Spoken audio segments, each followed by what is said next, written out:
Okay, you guys, so I'm about to start the process for these butterfly locks. I have already braided my hair, as you can see. I believe I have 42 braids, 21 on both sides. It's 42 or 41, not for certain, but close to that. I'll go ahead and show you what type of hair I'm using. I'm using the Locs Water Wave 18-inch.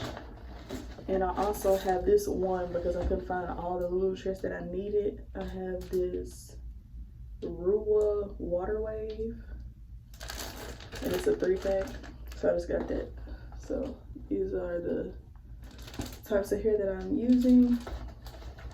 They also, I saw a lot of videos that use the Free Tress Water Wave. I'm pretty sure it works just as good. I just got the Locs first because it was cheaper. So, and I've used them before. So I feel like, why not? So I'm gonna get right into this video. All you'll need is the hair, your braided hair, crochet needle, and then like some jam or some gel. I'll be using the Shine Jam that I just showed you, and then the Eco Styler gel. So I hope you enjoy. Okay, you guys, as you can see, I'm pretty much done with my entire head except for these two in the front. And so now I'm just going to show you guys what I've been doing. I've used basically all of the hair. I have just enough. Right now what I've been doing, because my 2-pack, different types, the Locs and then the 3-pack of hair that I showed you guys, they were kind of different colors. Like you can, as you can see, this one kind of ombres into a blonde at the end, and this one is just pure brown. So what I started doing kind of midway through my head was like mixing these two together, so then it won't look like two separate colors. So you can kind of see I only use the brown on this side, and then I started mixing more here, but it's kind of mixed in more in the back. Just on this one side I didn't do too good on that. But what I've been doing, I get the pieces and then I kind of just pull my fingers through like that. And then this one is also longer. So what I do to avoid the different colors is I take it and then I cut the blonde off. And that helps with some of the color changes too. Okay, and then another step, you wouldn't have to do this if you have the same color hair. It's just because I don't have the same color. So I split both in half, and then I put them one after the other. So the lighter blonde, regular brown, just alternating. Okay, put that together. And then I have my hair. I cut off any excess that I have. And then we crochet it in.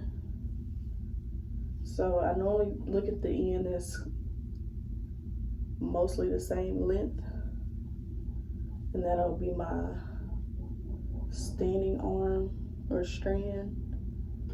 So get my crochet needle and push my hair back. Ooh. Okay.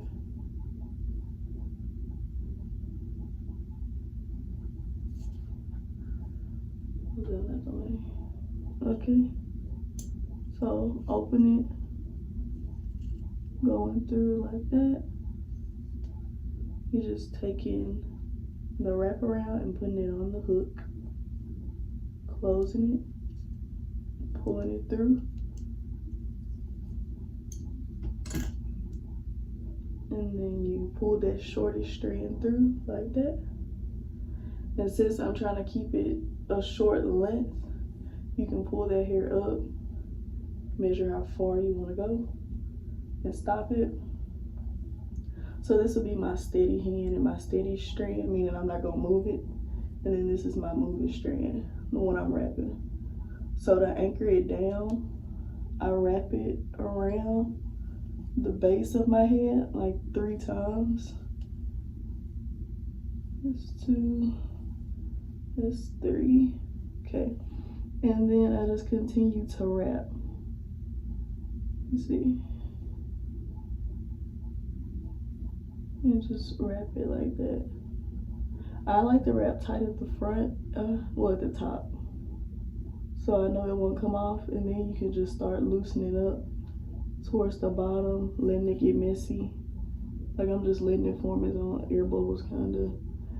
And if you can't figure a way to do it, then you can kind of just put a finger in there, and then I'll pull a piece of hair off like that to where it's hanging out, and then keep wrapping and pull my finger out, and it forms like a bulge on the side.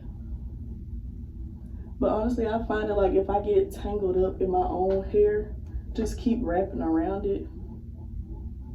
For instance, like it's starting to get tangled in my hand. If I just keep wrapping, it'll form its own messy look, and I don't have to worry about trying to use my thumb or my index finger to do it. But it's just your preference. It's a messy look, so whatever you like. So they're kind of matching now. So when I get to that point, I'm gonna just take it, and then I'm gonna start wrapping back up.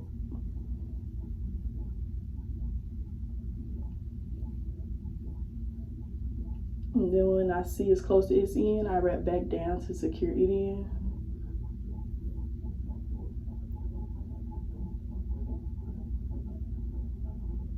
Okay.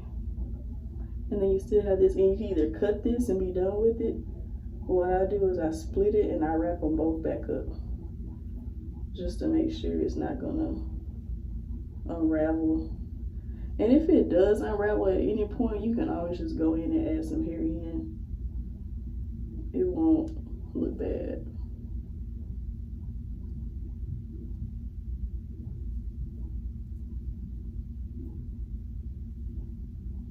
Oh, and quick story time. The first time I did these, I did them long, and like when I was taking them out, I cut that braid in the middle of my head, and that's how I got that little alfalfa strand in the middle of my head.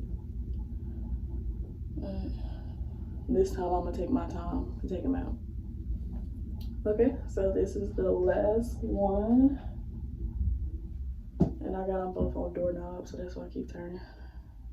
So I'm gonna do the same thing, but I would say always make sure you kind of like feather it before you pull it, because if you pull it before it's feathered, then it'll get tangled and it won't be a good pull.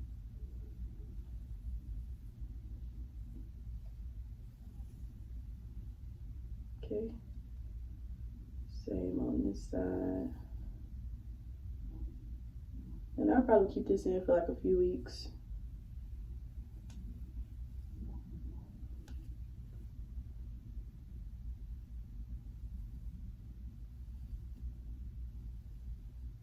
Okay, separated.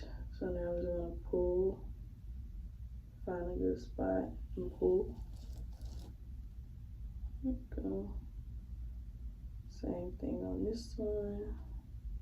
Trying to hold it up so y'all can see it. And pull. Okay. Alright, I'm gonna intertwine it again.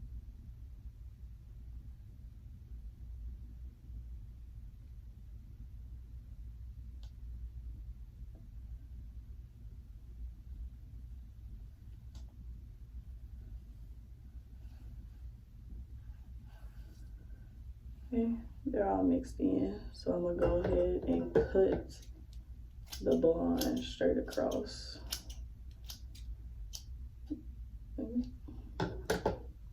And I would say, if you're just now starting to begin your transitioning, I noticed when I first did it, I didn't have as much natural hair at the top, so like my hair was really thin, and the locks, like doing this method did not work for me. So on the, if you have that issue, what I would suggest is that braid your hair up just like you did. But when you go to this part, I would first crochet in just a small piece of Cuban twist hair. So like it'll have something to grip to, or you can always just do the knot method and then just wrap the knot so it doesn't look like you have a knot at the top of your head. So definitely do that if you don't, if your hair isn't thick enough at the top for it to like grip and hold on to. I don't have that issue anymore just because my natural hair is much longer. Okay, so same thing here. I'm gonna match this one. So I'm just about, yeah, this about work. Okay. Oh, I'm getting my baby here, it hurts. Okay. So wrap it 3 times again. Okay. And then just start to go down. I'll turn this way. And I will say, make sure, okay, so like you see me here, it's a wide base. If you twist or if you have it too small, it's gonna look like a twisted method instead of like a fully covered lock. And it doesn't look good. So be mindful of that to make sure that the base is wide so that when you're wrapping, it covers like a lock and not like a twist.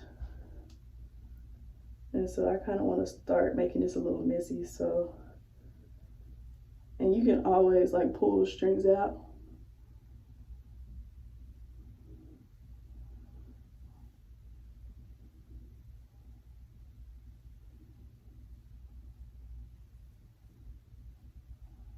You can see I just made that messy, just purposely wrap wrong or extremely loose. And like then you can shift it up or down and it gives it the knotting effect a little bit. Because I'm not too picky on uniform braids or locks. I feel like locks should be messy. They look more realistic when they are.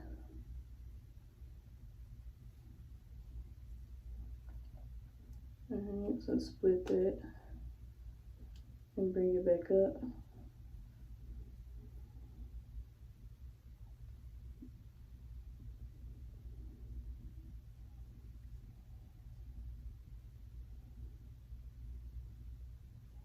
And then when you bring it back up, you just rub it and it's pretty set. On this part right here, it doesn't have to be that long. So like, I'm just gonna shave it down a little bit like that. And then you can take a little bit of jam and it'll give it that curl pattern back, and just cut off the excess. Okay, I'm gonna have to, oh there you go. Okay. Yeah, so that is pretty much it. I have to fix this one, it looks like something wrong. Can you see? Oh no, I'll fix it off camera. But either way, this is the full look. I probably have like a slow-mo or something at the end. If not, sorry. But I hope you guys enjoyed the video. Please give it a like, comment, and subscribe. Peace. If I wrote you a symphony just to say